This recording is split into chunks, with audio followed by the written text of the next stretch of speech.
Okay, I'd like to get started this morning by just welcoming all of you guys. Welcome to Watang Yu, Sawadee Kap, Ni Hao to all of you guys. Welcome to Watang Yu. Today is the third day of a 5-day course where I'm teaching students the foundation and the path to enlightenment. I know some of you guys might just be here for the morning, and that's fine. You're always welcome to come in and join. All of our classes, courses, and retreats are available at no cost. If you're enjoying what you're learning today and you'd like to stick around, you're more than welcome to stick around for the rest of the day or the rest of the week, because we have so many topics to discuss and help you guys to be able to learn the path to enlightenment as taught by the Buddha. On Friday, we even have a tour where we're going to be taking students out to temples outside the city and touring them around to help them see the artwork, the architecture, and the symbolism of temples, helping you to kind of learn the teachings of the Buddha like a classroom without walls. So if you'd like to come for that, you're more than welcome to come for that as well. Today, what we're going to be doing is I'm going to start with meditation, guiding you guys in a meditation session.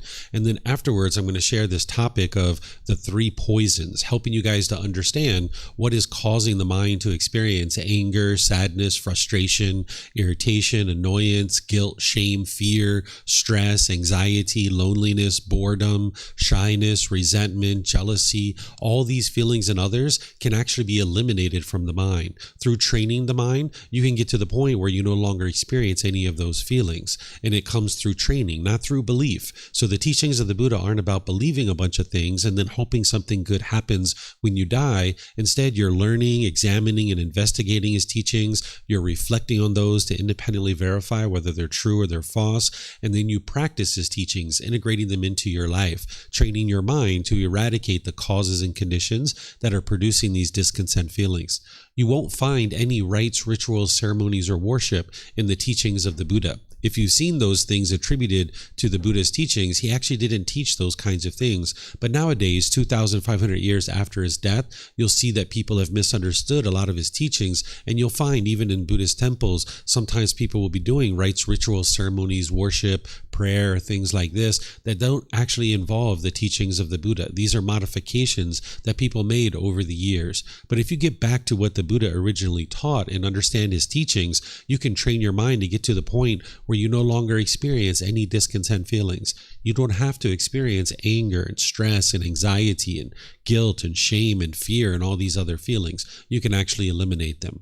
So I'm going to start with our meditation to guide you guys in a meditation session. And then afterwards, as I mentioned, I'll move into this talk. We're going to be talking about the 3 poisons first. We're going to have a mid-morning break. Then we're going to move into the 5 precepts, which are 5 impactful decisions that you could make either wisely or unwisely. And it's either going to produce wholesome results in your life or unwholesome results.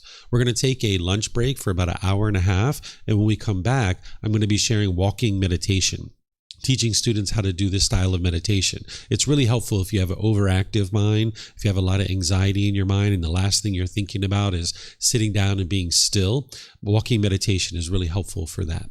So if you'd like to join for the meditation this morning, the way that I start is with some chanting. We ease into the meditation with some chants. And if you'd like to see the chants that I'm doing and even maybe join along, they're over on the cabinet over there. There's a laminated sheet of all the different chants because we chant in the Pali language, but you're going to see the English translations underneath of the Pali language.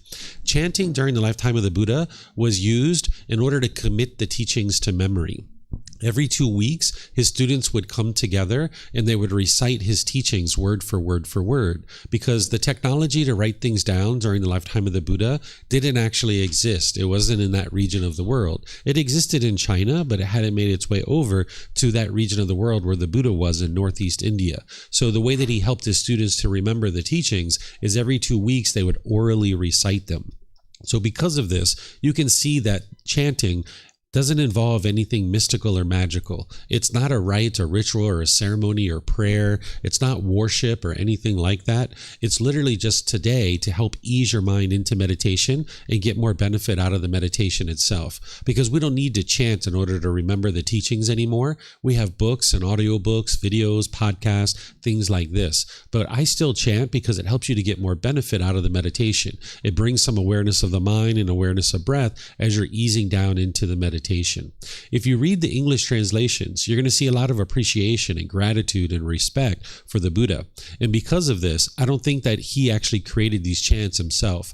They were probably created by his students, either during his life or after his death, because a Buddha doesn't walk around teaching people to chant things to him out of respect for him. This would be arrogance and ego and pride and boastfulness. An individual who's gotten to enlightenment no longer puts themselves above others or below others, looking down on people, judging other people as being below them.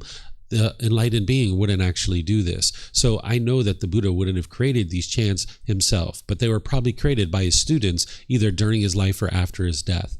Because if you learn from a teacher how to move from the anger, the sadness, the frustration, and all these other discontent feelings to the peace and the joy that is the enlightened mind, and this teacher didn't want anything from you, didn't expect anything from you, and they just helped you out of the kindness of their heart, you'd probably have a lot of respect and gratitude for that person too. So that's why I'm pretty sure that these chants actually came from his students. So I chant these on the way into meditation and on the way out as well. Once we get into the meditation, I'm going to be providing you some guidance during the meditation so that you can hear that how to actually meditate while we're actually meditating. Then there's going to be a period of time where it's quiet and we're all meditating together. Everyone here at the temple and anyone joining us online will just all be meditating at the same time. I'm sure you're going to hear occasional sounds here and there because it's not possible to be in an environment where it's permanently quiet. As long as you don't have a craving for permanent quietness, when you hear a sound, you won't be annoyed, you won't be frustrated. But if you're craving permanent silence, when you hear a sound, you'll be frustrated or agitated or annoyed. It's coming from your own mind, craving this permanent silence. So you're probably going to hear an occasional car go by. You might hear a bird chirping or a dog barking or something like this. This is all normal. It's just impermanence that you can't be in an environment where it's permanently quiet because you live in an impermanent world where things are constantly changing. So after that period of time where we're meditating, then we're going to come out of the meditation with some more chanting, and then that's where we'll start today's class, and I'll help you to understand how to transform the mind and eliminate these three poisons, helping you to get closer and closer to enlightenment. In terms of your body position for meditation, there's 4 positions that the Buddha taught. He taught seated, lying, standing, and walking. And you can learn all these different positions at different times because it's like building a tool belt, and you would use these different positions at different times because your body can't permanently be in the same exact position. You're going to need different positions at different times. But I'll give you some guidance on seated meditation because that's usually where people are starting, either sitting on the floor or sitting in a chair. If you're at home, you might be on a sofa or a bench or a wheelchair or something like this. You can really sit however you're comfortable. So the guidance that I'm providing you is just guidance. It's just suggestions. You find whatever is comfortable for you, but you might consider some of these options. If you're on the floor, you might have a cushion or more under your rear. This will help soften your seat. And then you'd like to just bring your legs together lightly in the cross-leg position. If they're real tight, this will impede the circulation in the lower body and it'll cause pain and make it difficult for you to meditate. Some people like to put their legs off the mat. This gets the hips up in the air and it lessens the angle at the hips, the knees, and the ankles and allows the circulation to flow. So you might consider that as well. The Buddha put his right hand over his left with his thumbs together, and he put this into his lap. But this practice isn't about everyone doing it exactly the same way because different people will find different things to be comfortable. So there's other options here as well. Some people like to put their palms on their thighs or their knees. Some people put their palms up. Some people even rest their hands comfortably in their lap. So you can find whatever's comfortable for you. It's the same thing for anyone in a chair or a sofa or a bench or a wheelchair or something like this. You can sit however you're comfortable. You might decide to sit with your feet flat on the floor or lightly cross at the ankles. With your hands in your arms, you can put those wherever you're comfortable. You can see me, I'm sitting in a chair here with my legs crossed. So that's an option for you too. So there's many different options. Just find whatever's most comfortable for you. The upper body should be erect. By keeping the sternum up and the shoulders back, it'll keep the mind attentive and alert during the meditation so that you can actively train the mind. This is a dedicated, active, purposeful training session where you're eliminating certain unwholesome qualities from the mind and you're cultivating certain wholesome qualities in the mind. So you need the mind to be attentive and alert during the meditation. So by having the sternum up and the shoulders back, it'll help you to keep your mind attentive and alert.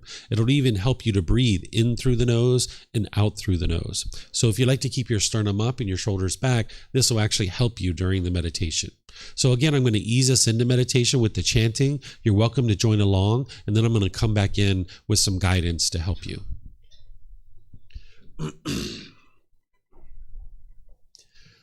Arahang Samma Sambuddho Mahakewa Photang Mahakewanhang Apivate-ami Sawakato Mahakewata Tammo Dhammang namasami Supatipano Mahakewato Sawaka Sangho Sanghang namami Namo Tassa Bhagavato Arahato Samma Sambuddhassa Namo Tassa Bhagavato Arahato Samma Sambuddhassa Namo Tassa Bhagavato Arahato Samma Sambuddhassa Iti piso Mahakewa Arahang Samma Sambuddho Vicacaranang sammuno Sakato rokavitu Anutero purisa Dhamma sati satatava manusrang Poto Bhagavati.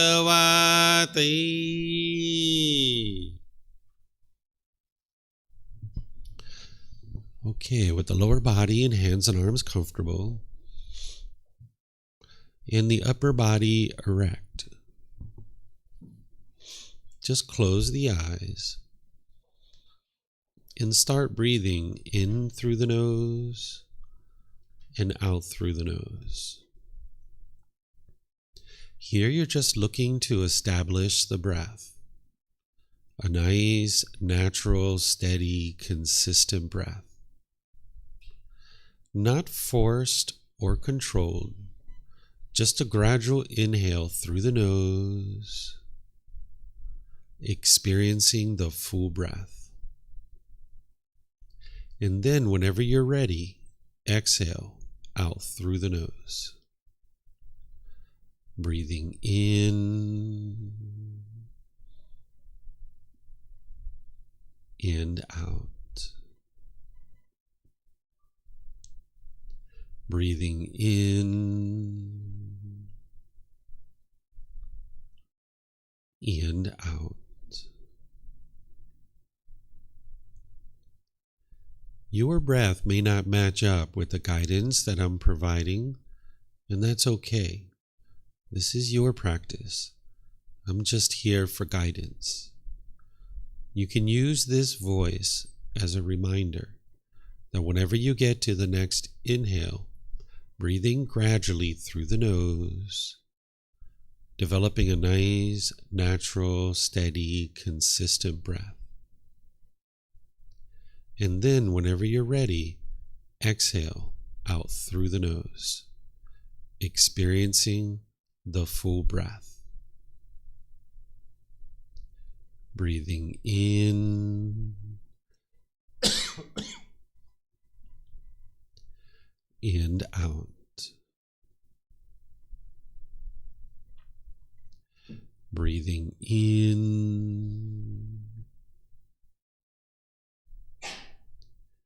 and out.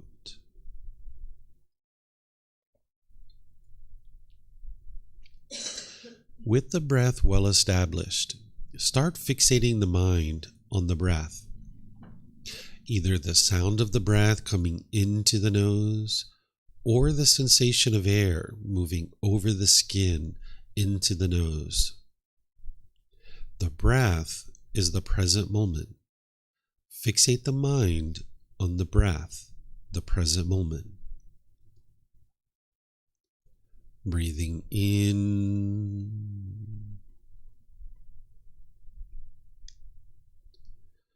and out.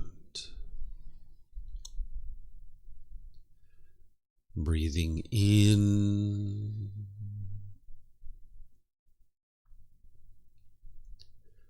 and out. With the mind fixated on the breath, whenever you notice that it moves off the breath, cut that off, let it go, and come back to the breath, the present moment. No need to observe the thought, label it, judge it, analyze it, or even try to figure out where it's coming from. Whenever you notice that the mind is moved off the breath, cut that off, let it go, and come back to the breath, the present moment. Breathing in and out. Breathing in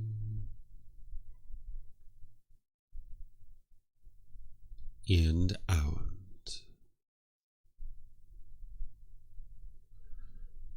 I'm going to be quiet now and let you do this work of focusing on the breath, cutting off and letting go anytime the mind moves off the breath. You have nowhere to go. There's nothing to do. No one needs you right now. This is your time to focus on the breath. Breathing in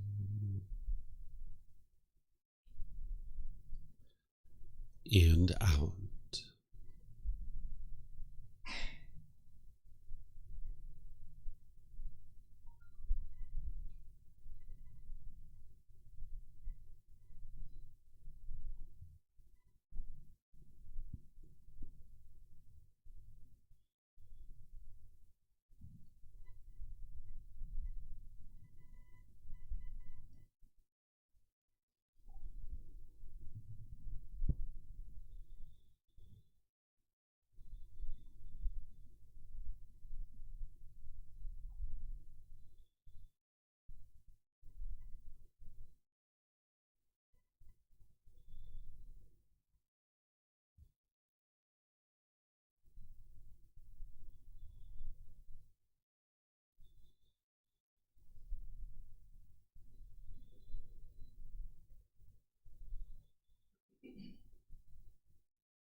อะระหังสัมมาสัมพุทโธมหาเกวา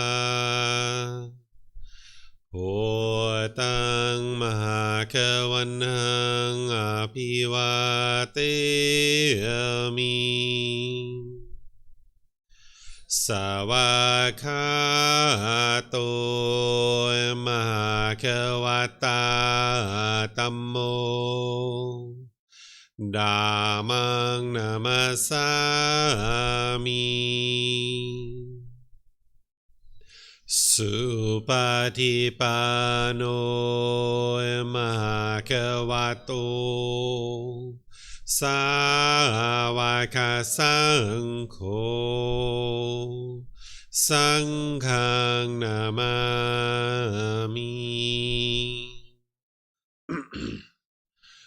นะโมตัสสะภะคะวะโตอะระหะโตสัมมาสัมพุทธัสสะนะโมตัสสะภะคะวะโตอะระหะโตสัมมาสัมพุทธัสสะนะโมตัสสะภะคะวะโตอะระหะโตสัมมาสัมพุทธัสสะอิติปิโสมหะเกวา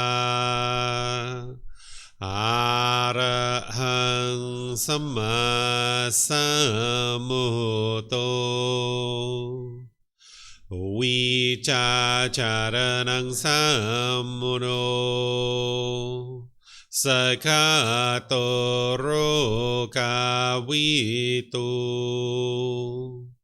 อนุเตโรปุริสาธัมมาสติสัตตาตาวามนุสนังพุทโธภะคะวะติ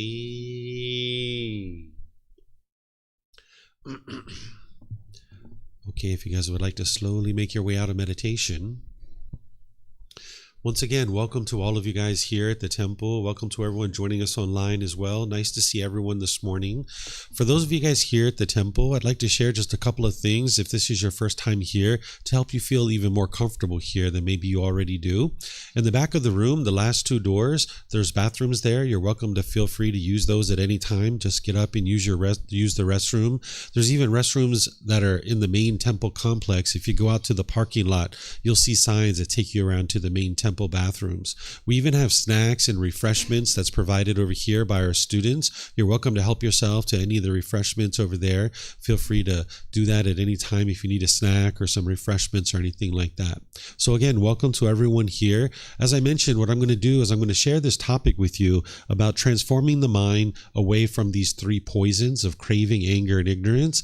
This is going to help you to be able to understand what's actually plaguing the unenlightened mind and why you keep experiencing things like anger, sadness, frustration, irritation, annoyance, guilt, shame, fear, stress, anxiety, loneliness, boredom, shyness, resentment, jealousy. All these discontent feelings and others are being experienced because of these three poisons. Essentially what the Buddha did is he figured out these pollutions that are in the mind, and then he figured out certain tools and techniques to uproot them out of the mind. And when you uproot these pollutions out of the mind, you'll notice that the mind is peaceful, calm, serene, and content with joy. This is a permanent mental state that you experience all the way through the rest of this life. You'll notice that the mind is focused, concentrated, you have clarity and deep memory. Your personal, professional relationships are really blossoming. You're not being bitter and harsh and hostile in your relationships anymore. Your mind's starting to perform more and more optimally as you get closer and closer to enlightenment. By eliminating these pollutions out of the mind, that's why you're getting that focus and concentration and clarity and deep memory. You'll get to the point where you're not even in a bad mood anymore. The causes and conditions that produce this are actually inside one's own mind, and you can actually uproot them and eliminate them out of the mind and get to the point where there's only peace and joy. Oftentimes people think that what's causing you to be angry or frustrated is the outside world. This may be the way that you think right now. This is a certain belief that you might be holding on to. But if you learn these teachings and you examine them and investigate them, if you reflect on them to independently verify them and you practice them, you'll see that this isn't actually true. This is what you might be believing right now, that it's other people that are causing you to be angry and frustrated. But you can learn the truth, and then you can apply the tools and techniques that the Buddha taught, and you can see that you can actually eradicate these discontent feelings like anger, sadness, frustration, and others. But you need to be able to listen with eager ears. You need to be able to actively learn and understand what's being shared with you and not believe anything that you hear. Don't believe anything that I say. Don't believe anything that's written in books. Don't believe any of the teachings of the Buddha. His teachings aren't based on belief. In order to be able to make your way to enlightenment, you need to be able to learn, examine, and investigate, reflect, independently verify, and practice. You're going to be able to see how to do that as I'm walking you through the class today, because I'm going to be sharing content with you that's going to help you to understand what these three poisons are. And because your mind has these three poisons, you're going to be able to hear the things that I share are explaining exactly what you experience in your life. Even though I've never met many of you, you'll be able to hear the examples that I'm giving you and the reasons why these things are occurring in your life. And you'll be able to see through your own direct experience that you're experiencing these things in your life because of these three poisons. So it's important not to believe the teachings, but instead you're looking to cultivate wisdom. Just like the natural law of gravity, you needed to cultivate wisdom about that in order to make wiser and wiser decisions in the world. You're going to need to cultivate wisdom about other natural laws that exist in the world. That's what you're doing on the path to enlightenment. That when we lacked wisdom of the natural law of gravity, we struggled and we had difficulties. We fell down, we hit our head, we broke our toys, we cried, and we were really upset because we didn't understand this natural law. And we made unwise decisions in our life because of it. But slowly but surely, when we gained wisdom of that natural law, we started making wiser and wiser decisions, and we started experiencing better and better results. We started being able to ride a bicycle, climb a ladder, get on a motorbike. We were able to fly all across the world on an airplane because we understand the natural law of gravity. We fully awoke to it with wisdom. We could see the truth ourselves. And then that's why we were able to make wiser decisions, because we had more wisdom. For example, this cup behind me, I know not to put this cup in front of me, because if I do, I'll knock it over and it's going to spill water all over the place. This isn't a rule or commandment. This isn't something that anybody necessarily told me to do. But when you have wisdom of a natural law, you're going to naturally make wiser decisions. And I choose to put this cup behind me, and therefore I don't spill the water. So the same thing is true about these natural laws that the Buddha taught. He didn't teach rules and commandments. He didn't do that kind of thing. He didn't teach rites and rituals and ceremonies and worship. He didn't teach belief. Instead, he's helping you to gain wisdom of these natural laws so that now you can navigate the world more peacefully through understanding these natural laws. And now you'll be able to get to the point where you understand the world that you live in. Because when you live in a world that you don't understand, you'll struggle, you'll have difficulties. That's what that anger is. That's what that stress and anxiety is. You're living in a world that you don't understand. And because the mind doesn't understand these natural laws, we tend to make unwise decisions that lead to unwholesome results. And when you're experiencing those unwholesome results, you might actually be blaming that on other people. Or you might think it's destiny or fate, or it's good luck or bad luck. Or maybe you think there's a being that's controlling you, like God, and forcing you to experience punishments and rewards and things like this. But none of this is actually true. What you're experiencing on a day-to-day basis is based on decisions that you're making. And when you cultivate wisdom about these natural laws, you can make better and better decisions, and you will see improved results in your life, where you'll get to the point where you're only experiencing wholesome results. And this needs to happen through you cultivating wisdom. So me as a teacher, I'm essentially like a tour guide, just pointing out for you the things that you need to learn, but it's you doing the active work to be able to learn, examine, and investigate, reflect, introspect and independently verify the teachings and then practice them to be able to see the results for yourself. So someone who's on the path to enlightenment, they're not a follower or a devotee or anything like this. They are an independent practitioner that is looking to cultivate wisdom about the world around them. The Buddha didn't explain the way the world should be, and then if you follow a bunch of rules and commandments, the world will become a more peaceful place. He explained the way the world is, and by understanding the way the world is, you'll be able to then navigate the world more peacefully. So as I go today, you're welcome to ask any and all questions that you like, either here at the temple or online. If you have questions here at the temple, if you wouldn't mind using the microphones here in front of the camera in the white bowl, you can come get a microphone or we can pass them around to you. You just press the gray button on it, the lights will come on, and as they light up, you just hold it up to your chin. We'll be able to hear you here at the temple, and they'll be able to hear you online. If you speak here without a microphone, they won't be able to hear you online. And you can take these microphones back to your seat with you because you might have more than one question, or someone around you might have a question, and you can share the microphone. And then when you're done, you can just turn it off so that we don't get any feedback from the speakers. And then for those of you guys online, if you would like to ask questions, you can put that into Facebook, YouTube, or Zoom in the comment section. I'll be able to see that. Or in Zoom, you can electronically raise your hand and ask any and all questions that you like.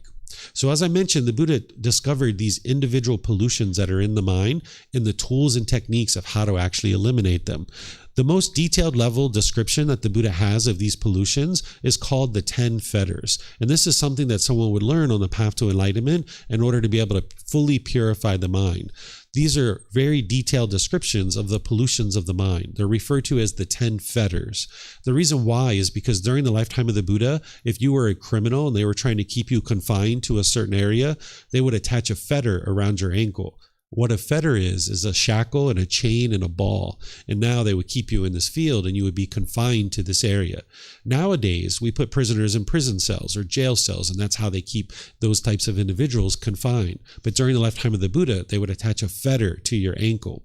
So when the Buddha discovered these 10 individual pollutions in the mind, he described them as fetters because they're keeping the mind trapped in this unenlightened state where you keep experiencing anger and frustration and agitation over and over again, and all these other discontent feelings. But you can get liberated from this. You can become free of these strong feelings and get to the point where there's only peace and joy.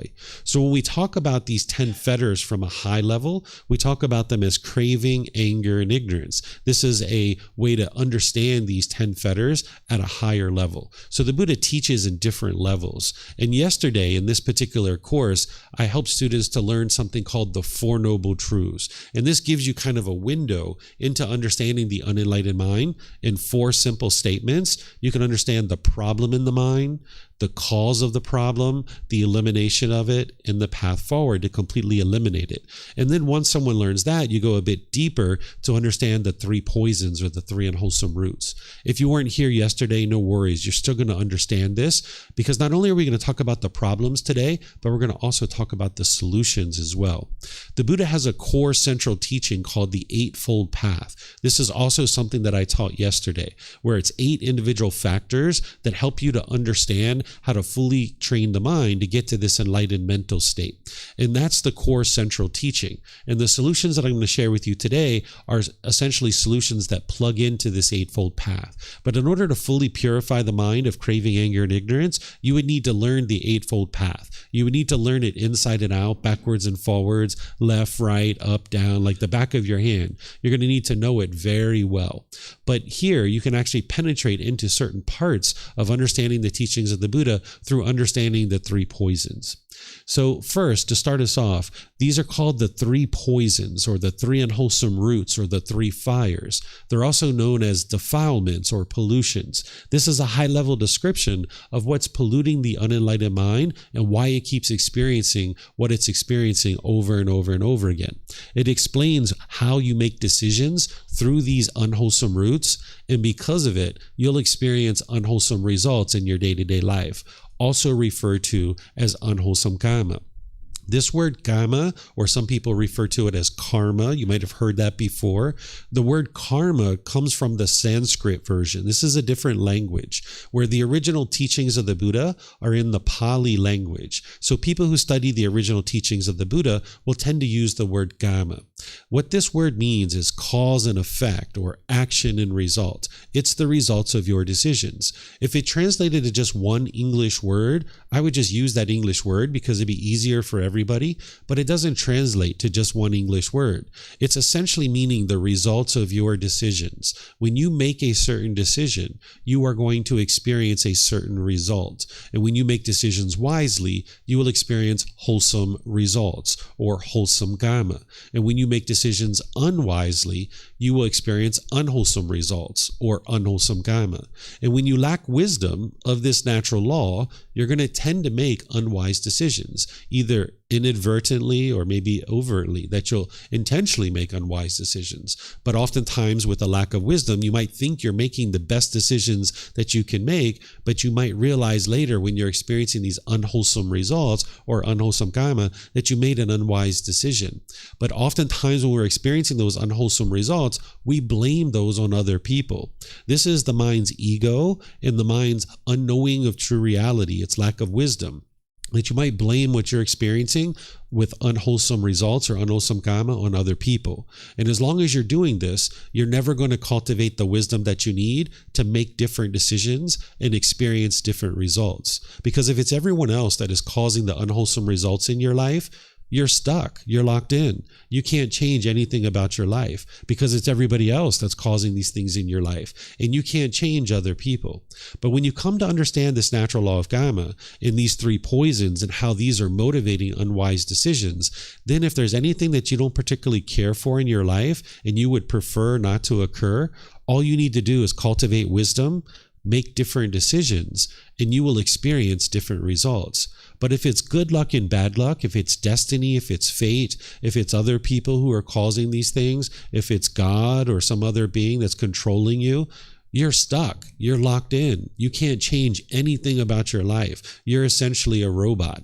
But if you don't subscribe to that thinking because you realize it's a defeating perspective, then you can understand the wisdom of the natural laws in these three poisons, where you can see that it's your own mind that's making unwise decisions. And when you come to understand that, you can train your mind, get rid of these pollutions, and now you can start functioning through the wholesome roots, or the antidotes, or the remedies or solutions to this. This is generosity, loving kindness, and wisdom. These are the exact opposites of craving, anger, and ignorance. So I'm going to help you to understand the problems in the unenlightened mind and the solutions of how to solve it and how to move the mind to this peaceful and joyful mental state through talking about the three poisons. And when we talk about them as poisons or unwholesome roots or fires, those are the things that are plaguing the mind. But then there's these wholesome roots that when you make decisions through wholesome roots, you'll experience wholesome results.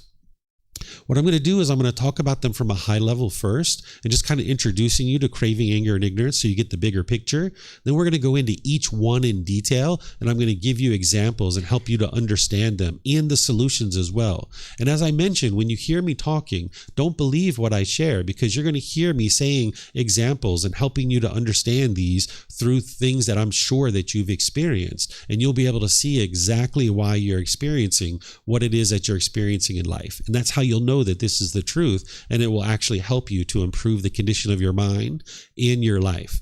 So here, the craving, anger, and ignorance, this is how we refer to the three poisons. Some people refer to them as greed, hatred, and delusion. You'll hear different people refer to them in different ways. What craving or desire or greed or longing, yearning, this is the mind chasing after the objects of its affection, wanting things to be permanently pleasing. The mind is looking externally for satisfaction. It thinks if I can just get some more money, that'll make my life so much better. Or if I can get that bigger house or that bigger car, oh, that's going to make everything better in my life. Oh, I know what it is, a boyfriend, a girlfriend. That's what'll fix everything in my life. I just get one of those and everything will be perfect. Or a new job. That's what I need, a new job. That's why everything's going not so well in my life. I need a new job. So the mind will think that what's causing the painful feelings inside your mind is something external. external. So the mind will try to fix all these external things and try to find what it can get in order to be satisfied and fulfilled. So the mind will form its inner feelings on some external thing. This is the mind longing, yearning, pulling towards the object of its affection, thinking that something external is going to provide lasting satisfaction. It's like an unquenchable thirst. The mind is chasing and chasing and chasing. It's like the next new shiny object waiting around the corner is going to provide some lasting satisfaction. And if the mind gets what it wants, it gets happy or excited or elated or thrilled or euphoria. But if the mind doesn't get what it wants, it gets painful feelings like anger, sadness, frustration, irritation, annoyance, guilt, shame, fear, stress, anxiety, because the mind's not getting what it wants. The mind is forming its inner feelings based on these external things. So I'll give you some examples of this in a moment. If the mind's getting what it wants, it gets that happiness. But if it doesn't get what it wants, it gets the painful feelings. And one of the things that can happen is anger will arise, or a lesser version like frustration, irritation, annoyance. And when that anger is arising, the mind's experiencing that painful feeling. And now it falsely attributes that to something external. And when that anger is arising, you become unskillful. You might push people away, or you might push situations away. This is called aversion. You might have pushed your friends or family members away, thinking that they were the problem. And if you push them away, this is going to solve everything for you. But you can see when you push those people away, it didn't solve the problem, because you still get angry. You still get frustrated. You still get annoyed or irritated. If this person was the one who was causing you to be angry, when you push them away, you would be peaceful for the rest of your life. But because you push them away, this is the mind not understanding true reality, that it's truly craving that is causing these painful feelings. It's not this external thing. So as long as you're pushing people away, or you're pushing a situation away, it's called aversion, or you're averse to this situation or this person, you're not going to be able to solve your problem. Or the second thing you might do when that anger is arising, you might become bitter and harsh and hostile through your intentions, your speech, and your actions. This is like an animal almost growling and roaring at another animal, thinking that you're going to fear this person into doing things your way. It's like a lion, like, "Rrr," and now this other lion is feared into doing things their way. You might be doing this in your relationships, and you might have experienced broken relationships where people chose to leave out of your life, or you have struggles and difficulties within your relationships because when you're bitter, harsh, and hostile, those people choose to be bitter, harsh, and hostile right back. Or the third thing you might do when this craving is in the mind and you're not getting what you want and the anger is arising is you might put your expectations on people, trying to control people and forcing them to do things your way. Because the mind thinks if I can just get my cravings fulfilled, everything will be perfect. So let me push these people away or push this situation away so I can get what I want. Let me be bitter, harsh, and hostile, maybe fear this person into giving me what I want, or let me put my expectations on them and actually try to pressure them into doing things my way. And the mind's trying to get those cravings fulfilled. And as long as you're doing this, you can't live harmoniously with all beings. There's certain situations where you have broken relationships and people come and go in and out of your life because they're not interested in being in these types of situations where someone's being bitter, harsh, and hostile with them, or you're putting your expectations on them. That's not to say that these people aren't doing something unwise, because they could surely be doing something unwise, but it's not what's causing you to be angry or frustrated. What's causing you to be angry or frustrated is the craving, that the mind's wanting and expecting things to be a certain way. And if it gets it that way, it gets those pleasant feelings. But if the mind doesn't get what it wants, it gets those painful feelings. And that's when that anger is arising, and an individual might push away, be bitter, harsh, and hostile, or put your expectations on people and try to control them. Where all of this is coming from is the third poison, or this third pollution. It's oftentimes referred to as ignorance, but I tend to not use this word. I only use it because other teachers use it. And if you've studied other places, you'll know what I'm talking about here. That what this really is it's the unknowing of true reality. It's misunderstanding. It's confusion.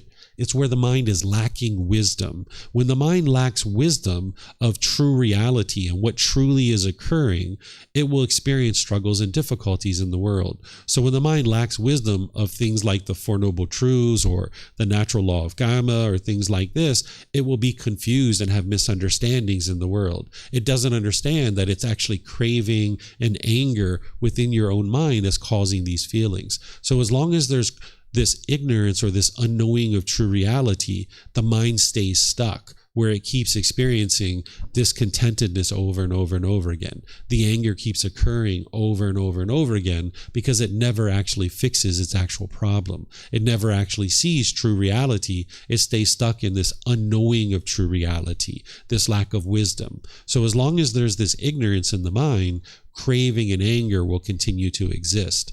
So even though we call it craving, anger, and ignorance, it's really because of ignorance that craving and anger continues to exist in the mind. Okay? So this is at a high level what these things are. But now let's go into each one of these in detail, and I'll explain some more examples for you so you can actually see how your mind is experiencing this. When you have craving, desire, attachment in your mind, this longing, yearning, this wanting or expectations, wanting things to be a certain way, as I mentioned, if you get things your way, you'll be happy and get pleasant feelings. But if you don't get what you want, you'll get those painful feelings. So think back to maybe a boyfriend or girlfriend that you've had where you guys first got together. When you first got together with that boyfriend or girlfriend, you probably experienced all kinds of pleasant feelings because this person was showing you affection. You guys were going out on dates. Maybe you're going to the movies, to dinner. You're going to the park. You're having great conversations. You might have even been having intimate contact where you're having sex and things like this. And now there's all these pleasant feelings based on this individual that is now in your life. You wanted this affection, and now you're getting it from this person. They're calling you, checking in on you, sending you text messages and things like this. Well, now as time goes on, you get all these expectations of things you want from this person. And that person can't fulfill your expectations permanently. And that person has expectations of you and certain things that they want from you. And now you can't fulfill those permanently. And now you guys become so frustrated that the relationship ends. And now you might be bored or lonely. You might be missing this person. You might be angry or frustrated. What's happening here is the mind is craving permanence, wanting this relationship to be permanent.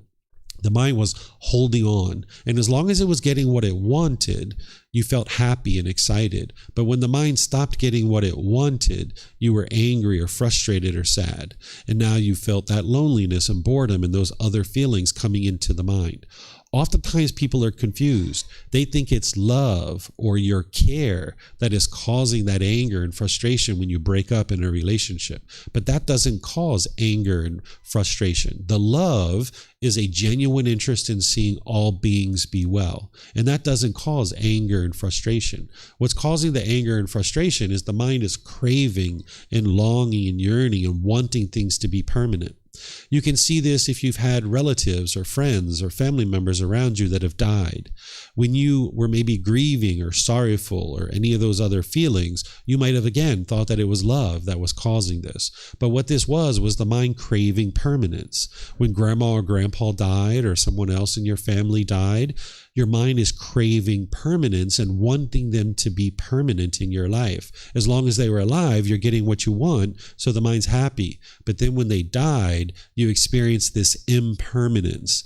This universal truth of impermanence is explaining to you that everything in the world around you is impermanent. You can't find anything in the world around you that is permanent. Everything you see, hear, smell, taste, everything that comes in contact with the body, any thoughts or ideas that go through the mind, these things are all impermanent.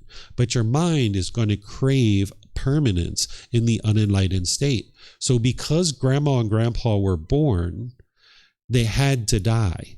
There was no way around it. They were going to die because they are impermanent. Just like all of us, we are all going to die as well.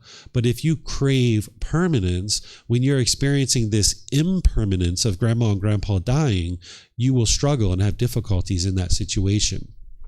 You might think about a wedding, that you've been to a wedding where you or other people were grieving at this wedding.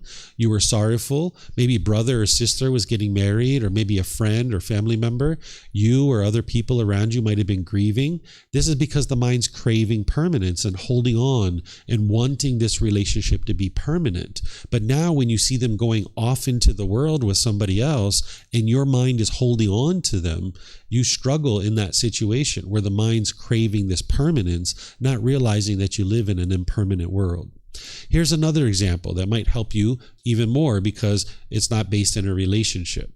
If you had a brand new car that you purchased and you really adored this brand new car, and now when you drove it off the parking lot, you parked it at a store and you go inside and then you come out and you see a scratch on your car and you get frustrated or angry, it's not the scratch that's causing that.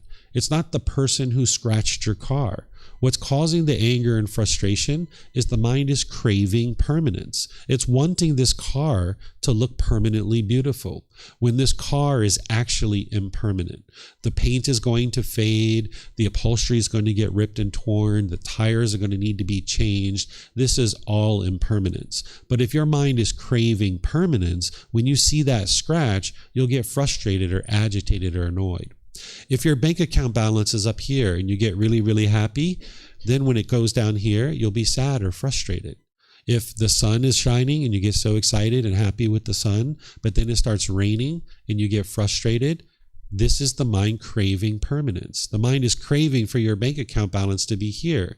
But when it goes here, you experience some impermanence and the mind doesn't like it. So this is how you can see that it's not other people that are causing you to be angry and frustrated, because there isn't anyone actually involved. When it's sunny outside and it switches to rain, nobody did that. That's just the natural course of the world because of impermanence. When your bank account balance is here and it goes here, there's no person involved. You're the only one that's involved there, right? So it's not other people that are causing these feelings. So like I mentioned, don't believe me. You need to be able to see the truth for yourself. So take a recent situation in your mind right now, maybe a situation where you were angry or frustrated, maybe this morning or yesterday or last week. Think about that situation. Look at it with these fresh eyes, because at that time you might have been trying to blame somebody else for the feelings that you were experiencing. But look at that situation with this new wisdom, that there was something you were craving. There was something you were longing for. There was something you wanted. And if you would have got what you wanted, you would have been happy. But because you didn't get what you wanted, the mind was angry or frustrated or irritated.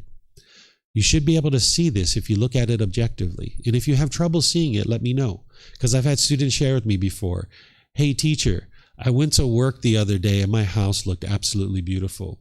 I came home after working a hard day and my wife had this craft project all over the house. The house was a mess. And I walked in and I got frustrated. How did my mind cause this frustration? I wasn't even there. I just walked in. Wasn't she the one who caused me to be angry and frustrated? Nope, it was your own mind. Because when you left, you had this craving, this expectation that the house was going to permanently look a certain way. And when you walked in, there was some impermanence. Your wife had this craft project all over the house. And just like looking a certain way, that house isn't permanent, this craft project isn't permanent either. She's probably going to eventually put it away. And maybe you'll help her put it away too, right? But if your mind craves your house to look a permanent way, a certain way permanently, when you come home and you see that impermanence, you'll be frustrated, you'll be annoyed, right? So you need to be able to look at each situation objectively. If you really want the housekeepers at your hotel to make your bed and change your sheets, when you come back to your hotel room and your bed's not made and your sheets aren't changed, you'll be frustrated and irritated. Of course, the hotel aspires to do this each day in most hotels, right? But there's going to be some impermanence somewhere, right? Maybe somebody's child is sick and they have to go home early and they're short-staffed. Maybe they just overlooked your room without realizing it, right? Any number of things can happen. And if you became bitter and harsh and hostile and go down to the front desk and start yelling and hollering at the workers, this isn't helping you, right? All that's occurred is you've experienced some impermanence. That's all that's occurred.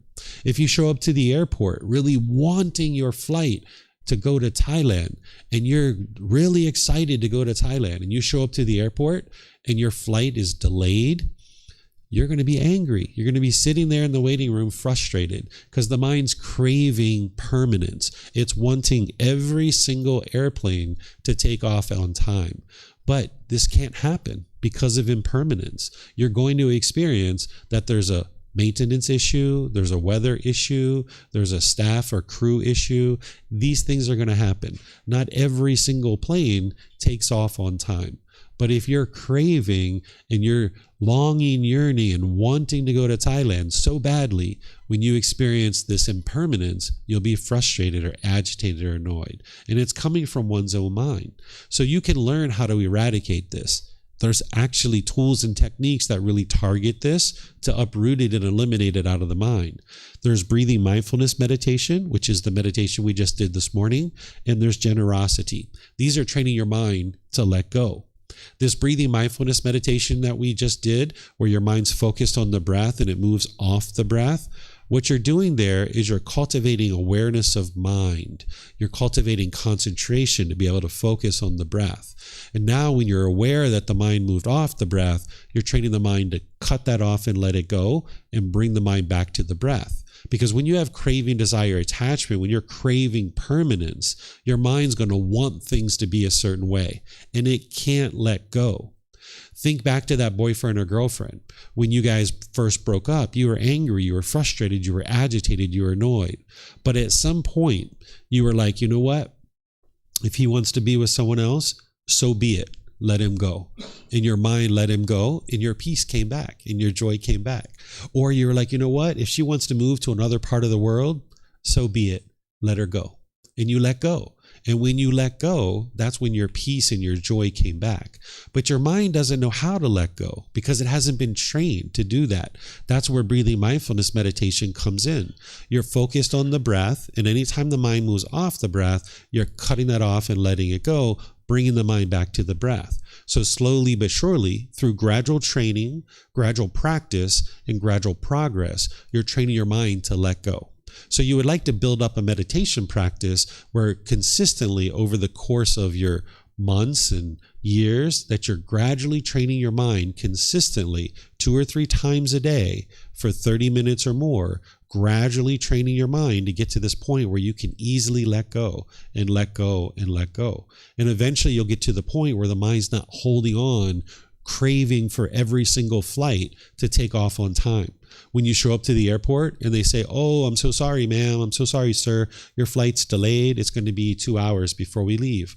You're going to say, of course, right? This is impermanence. It's normal. This is going to happen. Your flights can't take off permanently. But if you're holding on to that trip to Thailand, when you hear that news, you're going to be frustrated and agitated. So if you gradually train your mind with breathing mindfulness meditation, you'll get to the point where your mind's easily able to let go. So in meditation, you're cutting off and letting go of everything and anything that comes up. But in day-to-day life, you're only eliminating the unwholesome qualities that are coming up. If something wholesome comes up in your mind in day-to-day life, no need to cut that off. Like if you'd like to take your mom to dinner or to lunch or something like that, go forward, right? Take your mom out to dinner or lunch if that's what you like to do. But if you're thinking about punching your boss in the face, you should cut that off, right? Because that's going to cause you some problems, right? There's no need to go forward with that, right? So cut that off. But in your day-to-day meditation, you're cutting off anything and everything that's coming up because you're training your mind to let go. But then in your day-to-day life, you're only cutting off the unwholesome things that are coming up, okay? Then there's something called generosity.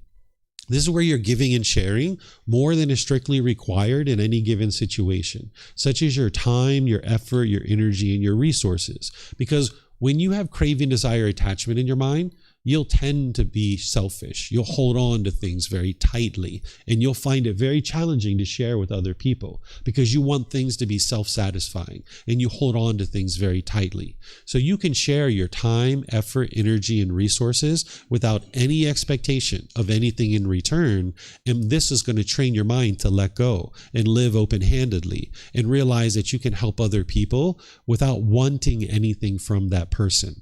But you need to be careful here, because if you're practicing generosity, your mind might try to trick you a little bit. Let's just say you're going into a store and you hold the door for the person behind you. If you're standing there holding the door, expecting them to say thank you, when they walk through and they don't say thank you, you'll be frustrated, you'll be irritated, you'll be annoyed. I see some of you guys smiling. You experience this, right? Because you're standing there with an expectation. You're wanting something from this person, and they can't give it to you permanently. Because of the universal truth of impermanence, not everybody who walks through the door is going to say thank you. Now, maybe you say thank you when you walk through the door, and maybe that's what you aspire to do, but not everybody's in the same place as you. Some people are maybe thinking about what they need to get out of that store, and they don't even see you standing there holding the door. They're just walking through the door and thinking about all those things they need to get out of the store. So if you're going to practice generosity, the only purpose for this is to enhance the quality of your mind. That's it. You're not there because you want something from somebody. So if you're holding the door, just do it because you know it's enhancing the quality of your mind. It's a wise decision to practice generosity. And if this person says thank you, that's fine. And if they don't say thank you, that's fine too. You're not holding the door because you want something, but because you know it's a wise decision to practice generosity. So you can integrate this generosity into your day-to-day life where you're giving and sharing in situations where you'd like to. Whether it's your time, effort, energy, or resources, you can share with other people and not have to be everything to be self-satisfying all the time. So you can eliminate this selfishness that's in the mind. Do you guys have any questions on this first poison of craving, this desire, this wants or expectation, this longing, yearning? Anything you guys would like to ask? Let me see if we have any questions online here.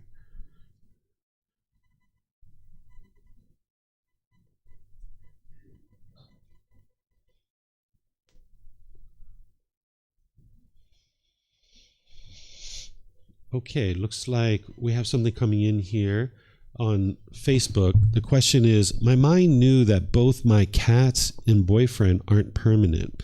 They will leave me in one day. But when I meditate on it, I still feel very sad and hopeless on it. How can I deal with this situation? So there's the intellectual understanding that the things in your life are impermanent, that your cat and your, I think you said boyfriend, are impermanent. There's the intellectual understanding of that. And there's even the reflection where you can independently verify that. But then there's the practice where you've trained your mind to let go. And one of the strongest attachments, one of the strongest cravings that an individual will have is to the people that are closest to them. This is why with your parents, with your siblings, with your life partners and your children, these are the relationships you have the most challenges in. Your friends and your acquaintances, oh, you get along with those people quite well because you don't have expectations of them. And this is why you probably think the problem is your parents or your siblings, because in these other relationships, you get along just fine. But what's really happening is your mind is wanting and expecting people to be a certain way. The mind is craving and holding on. So you intellectually understand that these people are impermanent or this animal is impermanent, but your mind hasn't actually let go. So there's these teachings here, but you need to know the Eightfold Path fully. If you're not practicing the Eightfold Path fully, then your mind's going to still be holding on. So you can go back on the same playlist for this course, and you can see that yesterday I taught the Eightfold Path, and you can see the recording for the Eightfold Path. And you can get it through our books and audiobooks and other classes and courses and retreats as well. That's what you would like to start with. And then once you get that well underway, there's actually a class that I teach that's been recorded many times of how to eliminate attachment to the people who are closest to you. So you can learn how to have relationships and you can enjoy that, but you're not attached to these people where you're holding on and wanting and expecting things to be a certain way in your relationships, because that's just going to sabotage your relationships. When you're holding on to the relationship really tightly, you're going to smother it. You're going to sabotage it. You're going to crush it. And this is why you experience these situations over and over and over again. But when you learn to hold the relationship in your hand and you're not squeezing it and craving and attached to it, you can just hold it in your hand like this. You can actually have wonderful relationships that are fully fulfilling and satisfying without any arguments or frustration or agitation. So you're going to need to go back and look at the Eightfold Path to be able to fully understand how to train your mind, because it's more than just what you understand so far.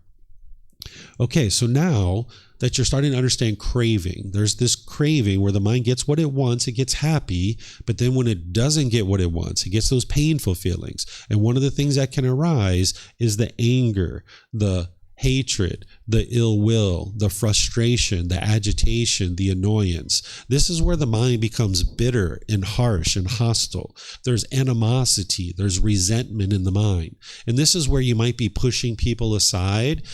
This is aversion, where you're pushing a person or a situation aside, thinking that that's going to solve your anger. You think this person is actually causing it, so you push them away. Or you become unskillful through your intention, speech, and actions, being bitter and harsh and hostile. Like I mentioned, it's like an animal growling and roaring at another being, trying to fear them into doing things a certain way. Or when that anger is arising, you might put your expectations on people and try to control them. And you probably have certain relationships where you're doing that. And as long as that's what you're putting out, that's what's going to come back to you. If you're being bitter, harsh, and hostile to people, then that's what's going to come back to you. The bitterness, the harshness, and the hostility. That's the natural law of karma, that whatever you put out, it's coming back to you. And before you understood that it's craving within your own mind that's causing these feelings, you might actually feel justified in your anger. You might feel that this person deserved it, right? Because in your mind, you might firmly believe that other people are causing you to be angry. So you might feel like you're justified in this anger. But this anger is just causing you difficulties. It's shaking up your mind. It's causing you problems to where you can't get along with all people. It's only a matter of time before somebody does something that you don't want them to do. That if people do things your way, you're happy. But if they don't do things your way, then you're angry or frustrated. Because the mind in the unenlightened state will think there's a right way to do things and there's a wrong way to do things. And your way is the right way. And everyone else's way is the wrong way. So it's only a matter of time before you experience somebody doing things different than you. And all that is impermanence. But if your mind's craving for everyone to do it exactly the same way as you, when they don't do it your way, you'll get angry and frustrated, and you'll think it's somebody else that's causing it. You might have been in arguments before where you were adamantly trying to convince someone that they have to stop doing what they're doing because they're causing you to be angry and frustrated. But when you understand these teachings, you can understand that it's your cravings, desires, attachments that's causing this anger. And you can choose to eradicate it. Because as long as you're bitter, harsh, and hostile, you're not going to be able to live with all beings harmoniously. So if you like to get to fulfilling and satisfying relationships, you're going to need to train your mind to be loving and kind in all relationships. And I know this can be somewhat of a challenge to even think about right now, because maybe you're holding on to resentment and hostility for certain things that have happened in the past. And sometimes we think that holding on to our resentment and hostility is the way to get back at these other people. But you're not actually getting back at those people. You're actually harming yourself. By holding on to your anger and resentment, it's like holding on to a hot coal in your hand and you're trying to burn somebody else with this hot coal. The only person getting burned is yourself. So you can free the mind of this resentment and hostility and bitterness through using loving kindness meditation and practicing loving kindness in your day-to-day life. Loving kindness meditation is different than what we did this morning. This is a meditation where you're actually rewiring the mind to be loving and kind. And when you're doing this meditation regularly, it's like filling up your gas tank and going out into the world so that then through your intentions, your speech, and your actions, you can be loving and kind with the people around you. Because again, as long as you're being bitter and harsh and hostile, that's what you're going to get back. But if you start putting out love and kindness, a genuine interest in seeing all beings be well, then that's what's going to come back to you. Because prior to today, you might think that when somebody does something, that they are causing you to be angry, and now you go down this well-worn path of anger. This well-worn path of anger, you know where it leads. it leads to broken relationships. You've got the bushes pushed back. You've got maybe the grass is worn out. Maybe you very easily can go down this path of anger if one of your cravings, desires, attachments gets triggered. But what you would like to do with loving kindness meditation and practicing loving kindness in your day-to-day life is it's like getting out a machete and you're creating this new pathway. You're cutting down the bushes and the stickers and the branches, and you're creating this new pathway. And this is why it's challenging at first as you first start going down this path, because you haven't been down this path before, where your mind is loving and kind and warm and gentle to all the people around you. But the more you go down this path, this is going to be the well-worn path. And this path becomes overgrown and your mind doesn't go down that path anymore. As long as you're being bitter, harsh, and hostile, you're going to keep experiencing the problems over and over and over again. When I was growing up, I had a lot of resentment and hostility towards my mom because of the things that were happening during our childhood. I really wanted mom to change. I had this expectation, this longing, this yearning that mom would change. And I kept wanting her to change and sometimes trying to put expectations on her and trying to convince her to change. When mom and I were together, it was only a matter of time before fireworks would go off, right? Like she would pick up this rubber ball of anger and throw it around the room, and I would pick up the rubber ball of anger and throw it around the room, and she would pick it up and throw it around the room, and next thing you know, we've got these rubber balls of anger bouncing all over the room. But what I started doing is training my mind with loving kindness meditation. I started rewiring my mind to be loving and kind towards mom and all beings.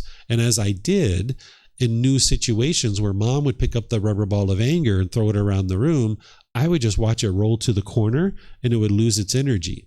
I wouldn't pick it back up. So when mom was being bitter, harsh, and hostile in the past, I would be bitter, harsh, and hostile right back. And that's where the fireworks went off. But now I started doing something different with loving kindness meditation and now practicing through my intention, speech, and actions to be loving and kind. When mom would be bitter, harsh, and hostile, I did something different. I would say, Mom, I know that I've been bitter and hostile with you in the past, but I'm choosing not to do that any longer. I really value our relationship, and I would like to see us get to a point where we can be loving and kind to each other. I'm going to get off the phone and let you think about what it is that you just said, and we'll talk another time. I love you, Mom. Right? I'll get off the phone. Instead of being, rah, rah, rah, no, send loving kindness to mom, right? And I get off the phone. Sometimes we wouldn't talk for a month or 2 or 3, who knows how long.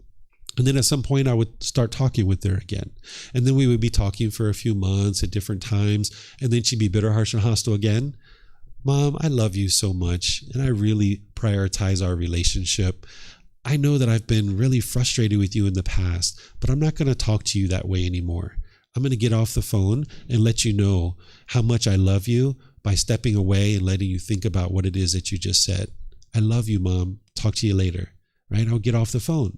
And now what she was realizing was she's the one who was angry. Her son wasn't angry and frustrated anymore. She's the one who's coming out with all this anger. She could see where the real problem lies, was within her own mind, right? So slowly over time, we transformed our relationship. That by the time she died in 2017, our relationship was fine. We hadn't had an argument for multiple years, that we were loving and kind and warm and gentle with each other. So when you're practicing this loving kindness meditation and you're practicing being loving and kind in your day-to-day life, you're going to need to do this for an extended period of time to gradually wear away your anger, your hatred, and your ill will. Each day, you're not going to know how much anger you wore away from your mind. But when it's completely gone, you're going to know that. The Buddha gives a great analogy on this. He talks about this digging tool with a wooden handle, that when you're digging with this wooden handle tool, each day you're wearing away wood on the handle of the tool. You don't know how much wood you're wearing away, but when the wood is completely exhausted and you need to replace the handle, you're going to know that. So each day when you're digging with this tool, you are wearing away wood off the handle, but you don't know how much. But when it's completely exhausted and you need to replace the handle, you're going to know that. So it's the same thing, that when you're using loving kindness meditation and you're practicing loving kindness in day-to-day life, you're not going to know how much anger and hatred you're wearing away. But when it's completely gone, you're going to know that.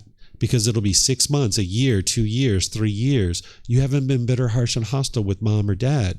You'll see this complete transformation to the mind. So oftentimes we sit back and we want other people to change. And we think this is how our life is going to improve. But what I'm here to share with you is that if you'd like to improve your life, you're going to need to do the work on your own mind, just like I had to do the work on my mind. As I sat back and wanted mom to change, she never changed.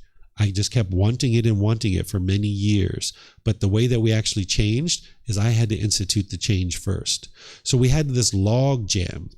Mom and I were in this log jam, and I had to pull out the log of anger. I had to pull out the log of frustration and agitation and resentment and hostility. And when I pulled out those logs, everything in our life could start flowing more readily. And we developed a wonderful relationship. So you can do this in your life. You can improve your relationships. You're not stuck. You can actually cultivate wisdom, make different decisions, and experience different results. So there's probably certain relationships in your life right now that you're not committed to them. There's a lot of anger and hostility in them. And the best way for you to change this is to just let go and move on. That maybe that relationship isn't really going so well for you. And the best way to clean this up is just to let go and move on. You probably have certain relationships like that you're holding on to, that you're not really committed to, and it's better to just move on from. There are certain relationships that you're committed to, maybe like your parents or your siblings. And if you do some work on your mind and you improve your moral conduct, you can improve the condition of your mind and you can improve these relationships. It's going to take you many months and many years, but over time, you can improve these relationships. Then there's a third category of relationships. These are brand new people that you haven't even met yet. You don't even know what their names are. But if you train your mind with loving kindness meditation and you train in how to be loving and kind, you'll only ever be loving and kind in those relationships. And now that's all you'll experience coming back to you. So these are the three types of relationships. Some that you're going to have to let go of and walk away from. There's some that you're more committed to, that you need to work on your own mind, and then you can do better in these relationships. And then there's that third category of brand new people that you can only ever be loving and kind with, and that's all you'll experience in those relationships. And this is how you're going to clean up your relationships and get to the point where you don't have any bitterness and harshness and hostility in your relationships any longer. But you're going to need to be able to train your own mind. You can't just snap your fingers and go out and be loving and kind in all these situations. You're going to need the Eightfold Path to be able to help you. Do you guys have any questions on this anger, hatred, or ill will? Any of these lesser versions? Yep, Steve?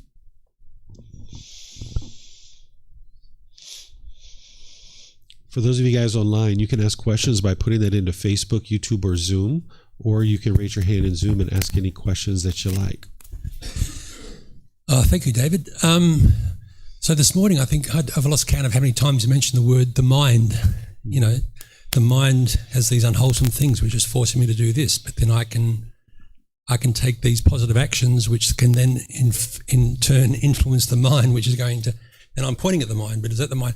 Yes, without getting too off topic, could you just say a few words about clarifying what the Buddha meant by the mind? Sure. So this is the awareness that the mind has. This is the consciousness. So there's the physical body that we experience, like the physical bones, the fluid, the tissue, even the brain is part of the physical body. But then there's this non-physical, non-tangible mind or consciousness. And that's where all your thoughts and ideas, your perceptions, your wisdom, all of those things are in the mind. This is a non-physical, non-tangible thing. You can't even point to it and say where it's at because it's not physical. But that's what an individual needs to train and purify in order to be able to experience the peace and joy of the enlightened mind. By the way, one of the things that I'll add here about this anger, hatred, and ill will is right now there might be certain people in your life that you dislike, right? And you might think that you dislike them because of something that they're doing. Your dislike for another being is actually coming from your own cravings, your own expectations. You're wanting everybody to be a certain way. And if they're that way, you like them. But if they're not that way, you don't like them. This is because of the cravings, the expectations, the longing, the yearning. By the time you get to enlightenment and you train your mind to eliminate the craving, the longing, the yearning, and you eliminate this anger, you'll get to the point where you don't even have the slightest dislike for other people. You can live in harmony with all beings because you don't have an expectation. You don't have a longing and a yearning and wanting people to be a certain way. That you just understand impermanence so well that you understand that not everybody is going to be the same way.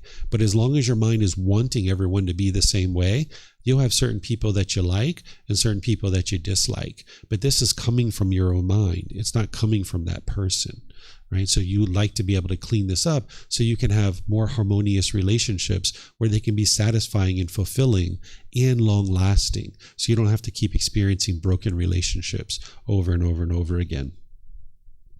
Okay, we have a question coming in on Zoom here. Let's see what this one is. This is from Lee. A question about impermanence. Is enlightenment considered permanent or impermanent? Enlightenment is permanent because it's an unconditioned object. There's something called conditioned objects. These arise, change, and fade away. That is the conditioned object. That is the universal truth of impermanence. And this is anything that you can see, hear, smell, taste, anything that comes in contact with the body, or any thoughts or ideas that go through the mind.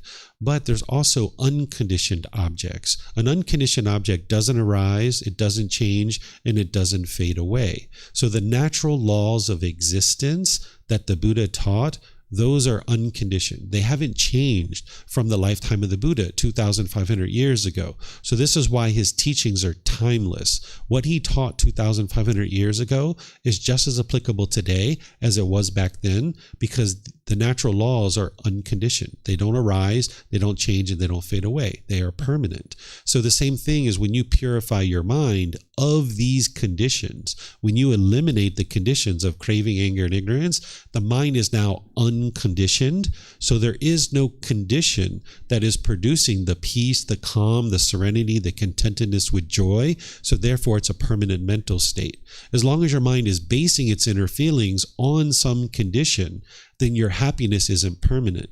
So if you get so happy because it's sunny outside, then when it rains, you'll be frustrated and irritated. Because the sun is impermanent and you've based your feelings on the sun, that means your happiness is impermanent too. If you get happy when your bank account is here, that means your happiness is temporary, because your bank account being here is temporary. It's impermanent. It'll go down here. So that's where your mind will be frustrated or agitated or annoyed. But an enlightened mind has been trained not to do that. You don't form your feelings based on external things. Instead, you have unconditioned mental qualities where the mind is always happy, always joyful, always enjoying every aspect of life. You're not happy because mom died. You're happy despite the fact that she has died. Where in the unenlightened state, you'll be happy when she's alive and you'll be sad when she's dead, because the mind is now forming its inner feelings based on a condition. But by the time you get to enlightenment, the mind doesn't do that anymore. That you can maintain your peace and your joy, knowing that yes, of course mom died, because she's impermanent. That's a normal part of life, that beings are going to arise, they're going to change, and they're going to fade away. Because they were born, they had to die. But if your mind doesn't understand impermanence and there's a craving for permanence, then when mom dies, the mind will be frustrated or agitated. But an enlightened being doesn't experience that. It's a permanent mental state that the mind is always experiencing those qualities of enlightenment. Okay, so now, we have another question? You have a mic back there? We have microphones around. You can get a microphone.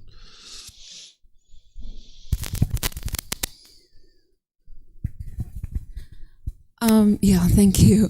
My question is how about I have expectation of myself. I mean, not to external people, but myself, and maybe I have expectation for myself and I didn't do some wise decision, and later I'm angry with myself.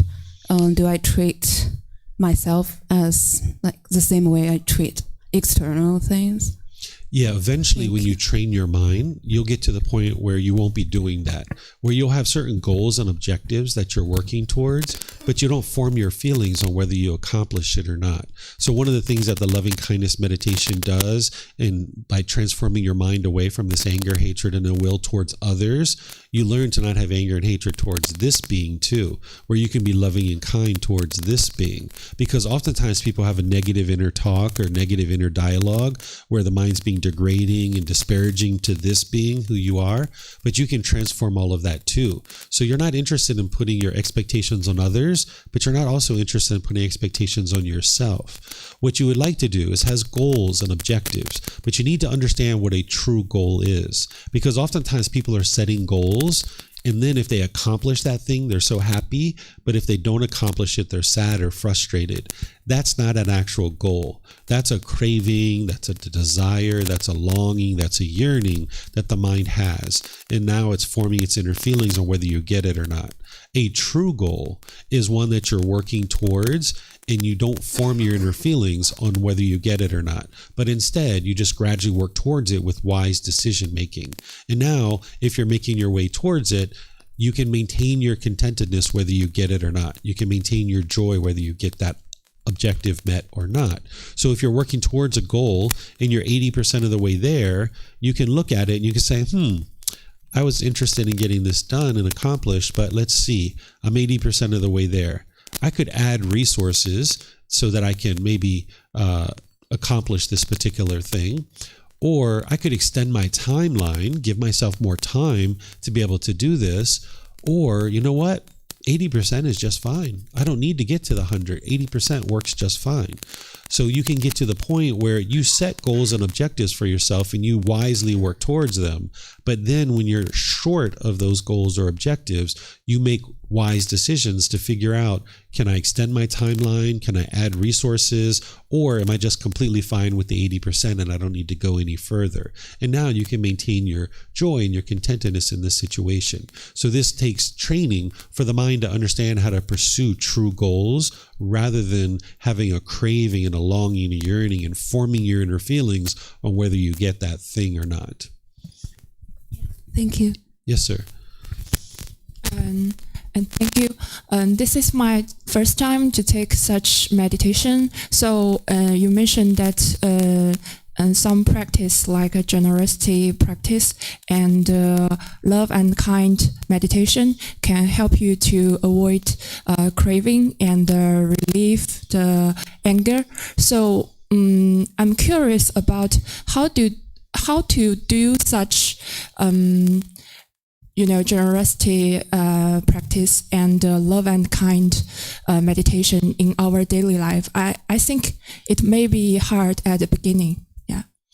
Yeah, so anything that is worthwhile in this world, it's going to be a challenge to be able to accomplish. There's nothing in your life that's going to come easy, so to speak, right?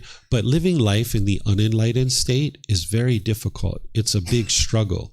But when you get closer and closer to enlightenment, you'll see that life is actually quite easy and quite straightforward. There's no longer any struggles or difficulties by the time your mind gets to enlightenment, because you understand the natural laws and you're wisely making decisions. So it's breathing mindfulness meditation and generosity that is training the mind to get rid of craving, desire, attachment. But it's loving kindness meditation and practicing loving kindness in day-to-day life that is transforming the mind away from anger, hatred, and ill will. And what you're doing is you're gradually building these practices up in your day-to-day life using the Eightfold Path as a framework and as a structure. And you gradually start.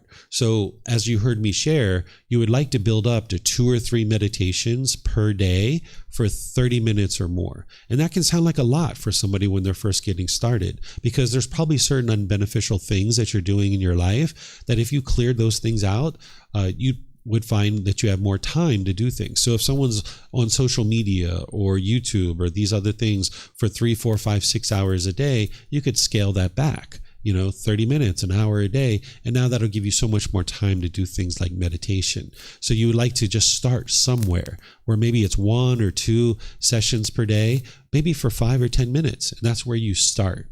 And then you just gradually expand those over time to 15 minutes, 20 minutes, 30 minutes. You start making more and more space in your life. Just like when we were a child, we didn't have any time for showers and brushing our teeth. It was all about playing and eating ice cream and chocolate, watching TV. We didn't have any time in our day whatsoever for a shower or brushing our teeth.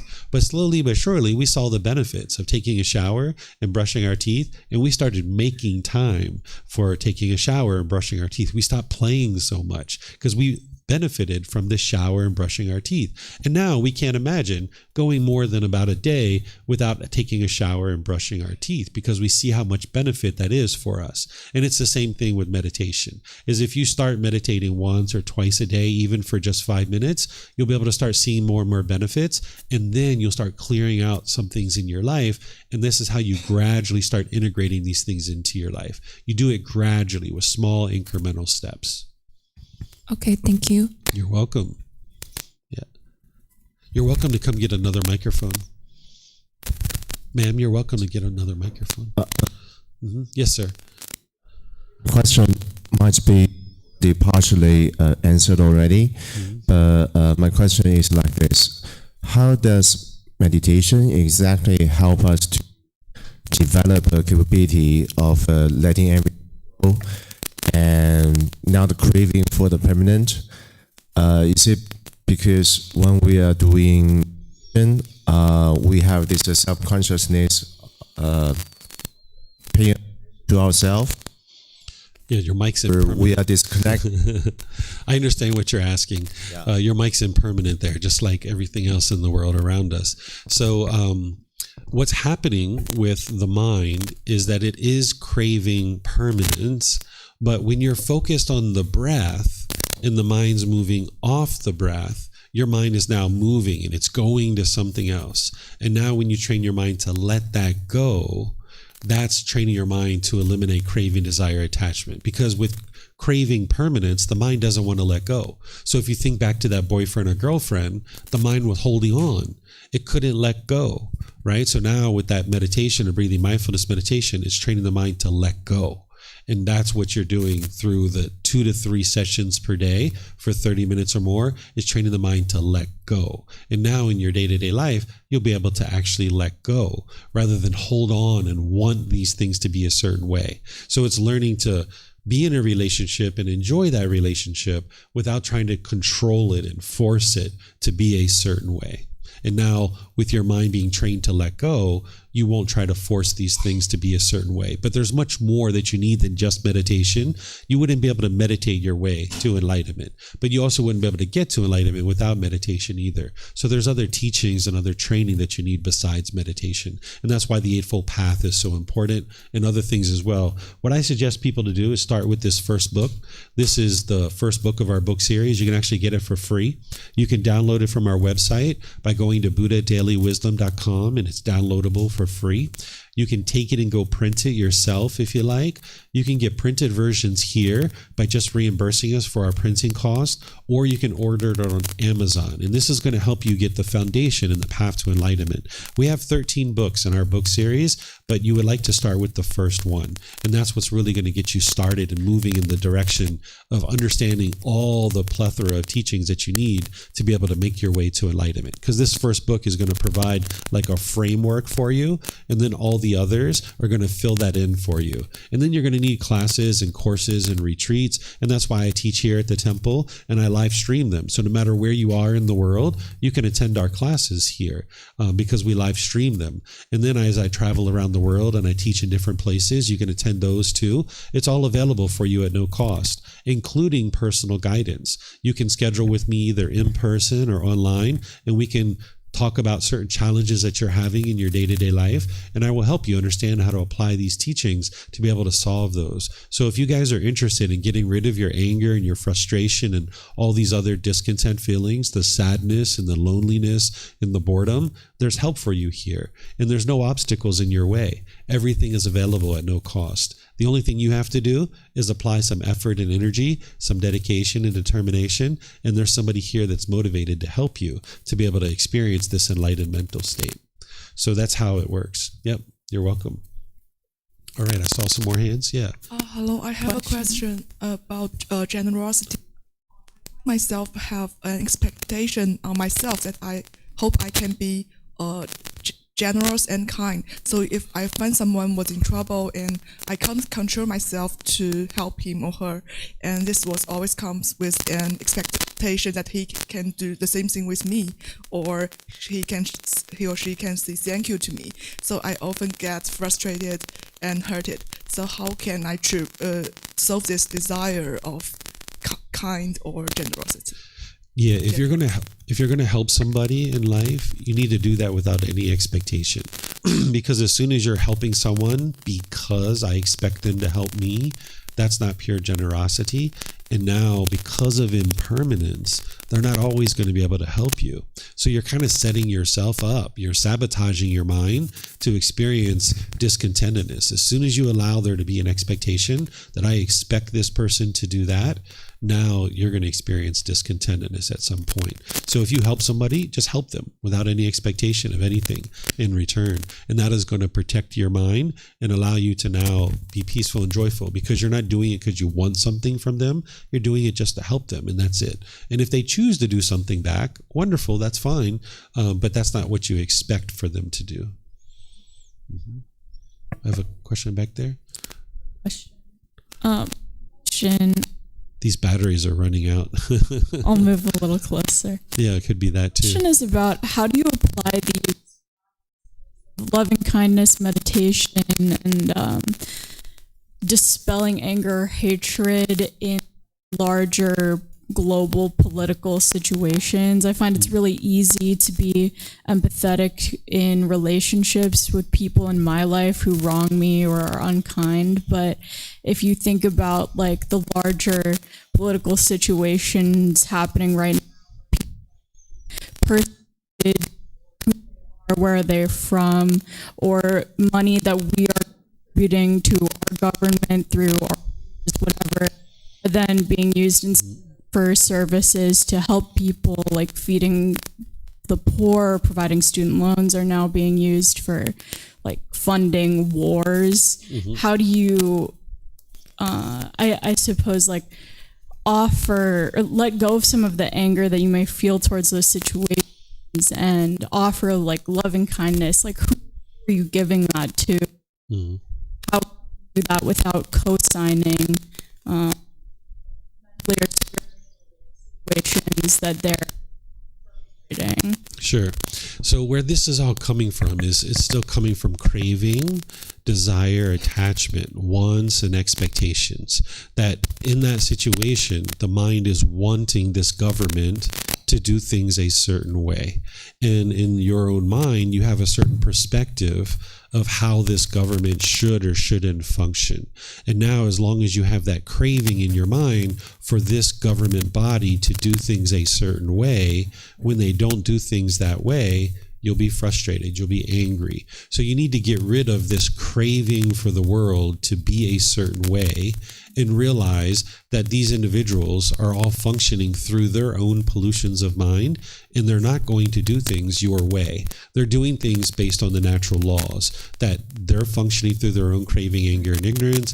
They're making unwise decisions, and those decisions aren't going to match to the same decisions that you make. So while there's all these unfortunate things that are occurring in the world, as long as you have a craving for the world to be a certain way, and it's not that way, you will be frustrated, you will be agitated or annoyed. So you need to work with the entire Eightfold Path to eliminate your cravings, your desires, your attachments, where you're not wanting and expecting and longing and yearning for the world to be a certain way, because then the anger won't arise when you get rid of that craving.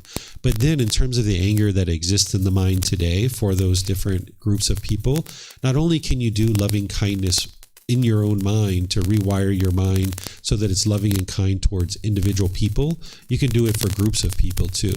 You know, you can say, may all politicians be peaceful and joyful. This is the way this meditation is done, through rewiring your mind. You're not giving your loving kindness to anybody, what you're doing is you're cultivating within your own mind to be loving and kind, realizing that not everyone's going to make decisions the same way as you. And that's just the impermanent nature of the world. So while people are making unwise decisions in certain parts of the world, including you probably, then there's not everybody's going to make decisions your way, and you got to get rid of that expectation that people will make decisions your way. And now with getting rid of that craving, you realize that these people are making decisions in whatever way they're making them, and you don't have any control over whether those people make decisions a certain way or not. And then where you can contribute to the world, where you can help the world, you can do that through sharing whatever it is that you share, but doing so without an expectation that people will do things a certain way. Those mics are running out of batteries. I think we have some other ones up here. If you guys could turn them off. These up here have much stronger batteries, I think. I tested all of them before class, and they were all working fine, but I think they're starting to run out of batteries. Does anybody else have any other questions? You have a question? Yes, ma'am. Maybe it's the distance, too. I have a question about the status of enlightenment. Is it when you reach enlightenment that you only feel calm and joy and you have no negative emotions at all? Or is it that you still feel sadness, right? Say if your mom passed away, you still feel sad, but you can train yourself to not dwell in the negative emotions and sort of concentrate that nothing is permanent. An enlightened being will no longer experience any sadness whatsoever. The causes and conditions that are producing that have been completely eradicated from the mind. That you're not going up and down and up and down and up and down. This is what the unenlightened mind does. By the time you get to enlightenment, your mind's going to be bright, it's going to be cheerful, it's going to be glad, it's going to be uplifted, it's going to be radiant. You're always going to be cheerful and joyful no matter what's going on around you, that you'll be able to maintain that joy and peacefulness. But in the unenlightened state, your mind will go up into happiness and it'll drop down into sadness, but an enlightened being doesn't experience this. So you're experiencing unconditioned mental qualities where your mind is just always peaceful and joyful. But it's a different type of joy and happiness than you know of right now. Right now, you understand conditional happiness. And when you get happy, it's like, I am happy, yay, happy. You're bouncing off the walls, right? That's not what the joy or the unconditioned happiness is. The unconditioned happiness is the mind is uplifted, it's bright, it's cheerful, it's glad. That's what an individual is experiencing in the enlightened mental state. And it's a permanent mental state. You'll never again experience sadness or anger, or frustration, or any of those other discontent feelings. Is it common for people? The natural law that I know tells me conservation of energy. If you don't feel sad, if you only feel joy, if you don't feel sad, how can you feel joy? Like, you got to have like the opposite feelings, right? So like, are you in the state? Like, tell us how it feels like, or So what you currently know is what you currently know, and because of a lack of wisdom, that's this next pollution. Because of the lack of wisdom, the mind will think this way, that you have to experience sadness if you experience happiness. This isn't actually true, that your mind can maintain its peace and joy always. So when somebody asks me, are you in this state? Are you enlightened? Essentially is what they ask. An enlightened being won't say that, yes, I am enlightened. They won't say that, because as soon as someone says that, that's the ego, that's the arrogance, that's the boastfulness. In an individual who's gotten to enlightenment, they've eliminated their ego, and they won't boast or be arrogant about whether or not they've gotten to enlightenment or not. But an enlightened being also won't say, no, I'm not enlightened, because that's would be lying. So there's other questions you can ask, and you're welcome to ask these kinds of questions if you like, and I can answer these for you. Is a better way to figure out whether someone's enlightened or not is ask them, when is the last time you were angry? Or do you still experience anger and sadness or frustration? Or is it possible to eliminate anger and sadness and frustration? Things like this. There's other questions you can ask too, but if you ask those kinds of questions, I can answer those for you and help you to understand what the state of my mind is without answering the question of, yes, I am enlightened, or no, I am not enlightened. Yeah. Could you get a mic so that people online can hear? Yeah. You have to turn it on. But then do you know? to the state of enlightenment? Or Yes, an individual who gets to enlightenment, they know they're enlightened, but I teach people to never convince themselves that they're enlightened, because as soon as you convince yourself that you're enlightened, this is the potential for the mind to become complacent or arrogant or boastful. And if those things are actually occurring, you're not actually enlightened. But it's not like one day you're unenlightened and the next day you're enlightened. It's not like a snap of a finger. It's not a light switch. It's gradual training, gradual practice, and gradual progress. So the qualities of enlightenment start to shine through slowly but surely. As you're gradually eliminating the pollutions out of the mind, the qualities of enlightenment gradually increase in the mind. So you can go, like, there's 4 stages of enlightenment. When you're in the 3rd stage of enlightenment, you can go 3 months, even 6 months without any discontentedness whatsoever. But then you're going to have some discontentedness. It's like short-lived and very infrequent. So it's like maybe 3 seconds, 5 seconds, 10 seconds, and you can get rid of it right away. But you've gotten discontent in that situation. So you'll see these qualities start to shine through more and more and more. okay, thank you very much. Yeah, you're welcome. Okay, so I don't see any questions anywhere else. Oh, here's some right here on Facebook. Can I? Oh, we have a question. Sorry, back here. yeah, just one question. Yep.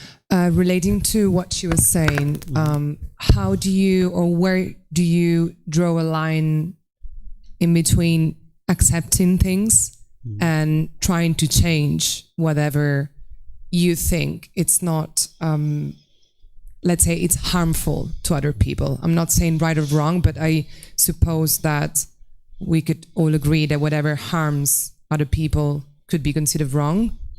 So accepting everything and being contented independently of whatever is happening around you, does that not lead to not changing anything that is harmful to other beings?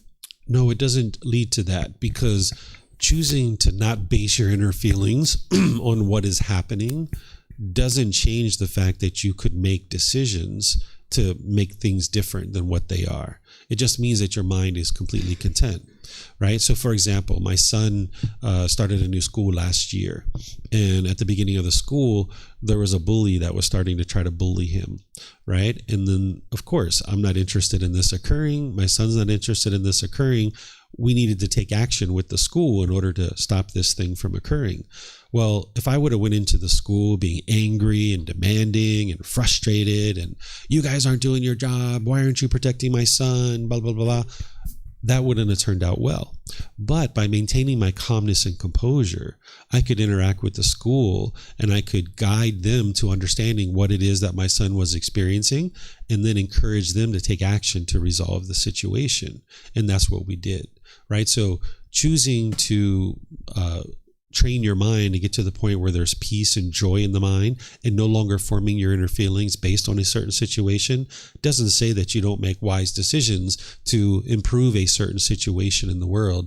And you'll actually do it better in that situation, because if I would have went in there all angry and frustrated and agitated, I wouldn't have been able to solve it in the same way that I did, doing it calmly, politely, gently. And now I have wonderful relationships at the school. And it's not only this issue that I've been able to solve at the school. And because this bully was not just trying to bully my son, he was bullying other people. We found out that this guy was bullying from the age of 1st grade all the way to 5th grade. And he was bullying lots of people and nobody ever dealt with it. So not only did we deal with it through my son, but now this person isn't bullying anyone else either. But we didn't go in there like, I'm going to change the world and these people have wronged me and now I need to get justice for what's occurred. This is all coming from craving, desire, attachment. I just went in there realizing, hey, there's some impermanence here. This young boy has craving, anger, and ignorance in his mind. He's making some unwise decisions to treat people in unwise ways. I collected up a bunch of information, not just from my son, but other children that were having this problem. And then I approached the school and helped them to realize what was going on. And then they changed it. They were able to implement change. So it doesn't mean that you're passive and that you don't do anything. It just means that you don't form your inner feelings on whether this thing is occurring or not. Can I ask you, what do you feel, let's say on a bigger scale, for example, if we're talking about not necessarily wars, but for example, in my country, a lot of people that are arriving by boats have been deported to other nations, because that's what our government is doing at the moment, right? So how do you not feel sad, or I'm not necessarily angry, but maybe sad about what's happening? How do you not get conditioned by the choice that some human beings decide to, treat way? Sure. The reason why I don't get sad in those situations is because I don't form my feelings on whether that is occurring or not. I don't want the world to be a certain way. I'm interested in seeing the world become more peaceful and more joyful. I aspire for this to occur. And each day I'm sharing teachings to be able to help more and more people to be able to experience that. But I can't go into the world and I can't change that situation because I'm not the one making those decisions. It's other people that are making those decisions. So I don't need to form my feelings on that situation. Being angry or sad about that doesn't change anything about the situation, and it doesn't change my ability to be able to help that situation. So I don't have a craving for the world to be a certain way, but I have deep care, and I have compassion, and I have love, and I have kindness for all beings in the world. But I understand that for people to be well, they have to make wise decisions. I'm not responsible for other people's wellness. All I can do in my capacity is share teachings to help people understand how to get to this enlightened mental state. And then whether they choose to do it or not is up to them. So in this situation where there's a war or a poverty or famine or all these kinds of things, I don't have the ability to change that. And even if I did, I still wouldn't form my feelings based on it, because then you're not doing such a good job anymore. As soon as you're angry and sad, your mind's shaken up and you can't make wise decisions in that situation. So I help the situations that I can help in. And then if I can't help, then I can't help in that situation. And it's up to other people to make wise decisions in that situation. But forming your inner feelings on that is just because of the mind having a craving for the world to be a certain way.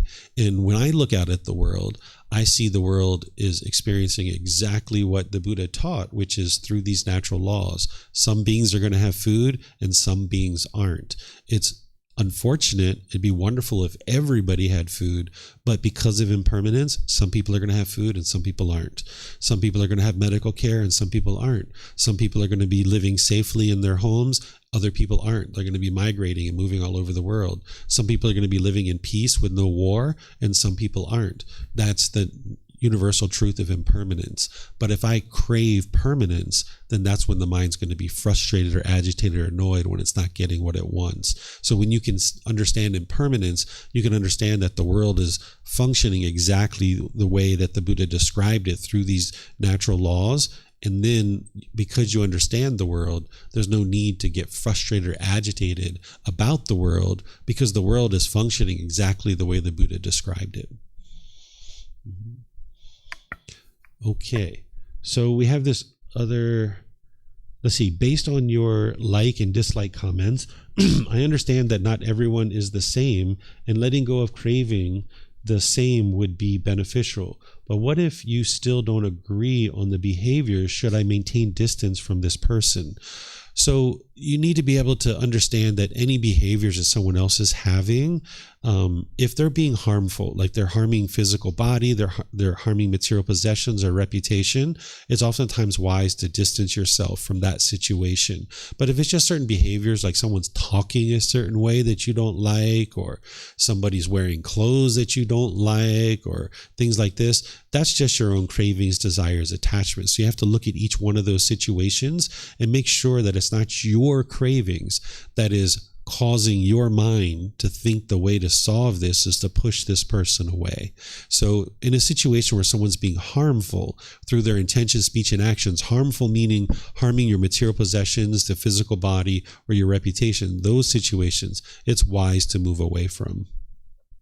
Okay, so now let's go to this last one, which helps you guys to understand why the other two exist. That this ignorance or the unknowing of true reality, this misunderstanding, this confusion that the mind has, that because the mind doesn't understand true reality and the way the world truly works, it will allow craving and anger to continue to exist in the mind, because the mind doesn't understand things like the Four Noble Truths, the Eightfold Path, the 5 precepts, the Brahma Viharas. It doesn't understand the natural law of karma, the 7 factors of enlightenment, having meditation training, and all these other things. Because the mind doesn't understand what it doesn't understand, it will continue to crave and it will continue to have anger. And now the mind just continues to experience problems over and over and over again. So the solution to this unknowing of true reality is to cultivate wisdom. When you cultivate wisdom about the natural laws, now you'll be able to navigate the world peacefully. You'll be able to eliminate your craving and anger. But you didn't even necessarily know that craving and anger was a problem until you maybe heard me talk here. So you need to be able to cultivate wisdom. And that's why I taught you don't believe anything. Because with belief, you don't know what's true or false. You're just believing it because somebody convinced you to believe it, or maybe you convinced yourself to believe it. So in order to transform your mind and get to an improvement in the state of your mind, you need to cultivate wisdom, where you're learning, examining, and investigating the natural laws, that you're reflecting on them to independently verify them, and then you're practicing to integrate these teachings into your day-to-day life. And that's where the real transformation is occurring. As long as you lack wisdom, you just don't know what you don't know, you'll continue to crave, you'll continue to have anger. And this is just going to keep the cycle continuing over and over and over again. But when you arise wisdom, you'll be able to eliminate your cravings, eliminate your anger, and you'll be able to see the mind can stay peaceful and joyful. You don't have to experience sadness. You've experienced enough sadness in your life. You've experienced enough grief and misery and despair. You don't have to keep experiencing that in order to experience happiness. You can experience unconditional happiness, and you'll really appreciate that joy and that happiness because it's permanent and you're no longer experiencing any of these painful feelings. So it's wisdom that is going to transform your mind away from this unknowing of true reality, so you can truly see the world and understand the world through these natural laws. So do you guys have any questions on this one? Okay, I don't see any questions anywhere. So now what I'm going to do is just kind of summarize what we've been talking about, is that we've been discussing the 3 poisons, the 3 unwholesome roots, or the 3 fires. This is craving, anger, and ignorance, or the unknowing of true reality, the greed, hatred, or delusion. Some people call it desire, ill will, or confusion. These are motivating all unskillful conduct. When you're making unwise decisions, it's coming from these. Then there's these antidotes, or the wholesome roots of generosity, loving kindness, and wisdom. When you're making decisions through generosity, loving kindness, and wisdom, it produces wholesome results in your life. Because if you're giving and sharing more than is strictly required in any given situation without any expectation of anything in return, this is the exact opposite of craving. And now it's going to produce wholesome results in your life. When you're practicing loving kindness or a genuine interest in seeing all beings be well, this is the exact opposite of anger, hatred, and ill will. Now that's going to produce beneficial results in your life. And when you're practicing wisdom, when you have wisdom of these natural laws, again, that's the exact opposite of the ignorance or the unknowing of true reality. And now through being fully informed on these natural laws, you can navigate the world through this wisdom, and now you'll be able to live with ease. You're no longer struggling and having difficulties. So it's through eradicating the 3 unwholesome roots and through cultivating the 3 wholesome roots that you'll fully transform the mind. You'll get to the point where you're only experiencing wholesome results in your life. You're going to gradually be able to extinguish all the unwholesome results in your life and get to the point where you're only experiencing wholesome results. So this is the 3 poisons, or the 3 unwholesome roots, or the 3 fires. What I'm going to do here is I'm going to take a little break. It's now about 10 minutes after 11. I'm going to take a break up to 11:30. That'll give us 20 minutes for you guys to spend time with each other, talk, or whatever it is that you would like to do. And if you'd like to come back after a break, I'm going to be teaching the 5 precepts. If you've heard that the Buddha taught no killing, no stealing, no sexual misconduct, no lying, and no intoxicants, you haven't actually studied the original words of the Buddha on this important topic. I'm going to use the original words of the Buddha to help you see what he actually taught here. And you're going to see this very illuminating language that's going to help you to understand what he taught on this important topic. Then I'm going to help you to see how to apply these teachings to your day-to-day life, because what these 5 precepts are going to do for you is help you to understand wise decision-making, where you can actually experience wholesome results. It's going to help you to understand how to eradicate some of this craving, anger, and ignorance. So if you'd like to learn that, I'm going to start it at 11:30. If you're not coming back after break, thank you for coming. It was nice to meet you, nice to see you, have you in class. Thank you for your questions and your interest to learn. Perhaps we'll see you guys in a future class. Be well and have a lovely rest of your day. Take care. Sawadee krap. Jai Jian.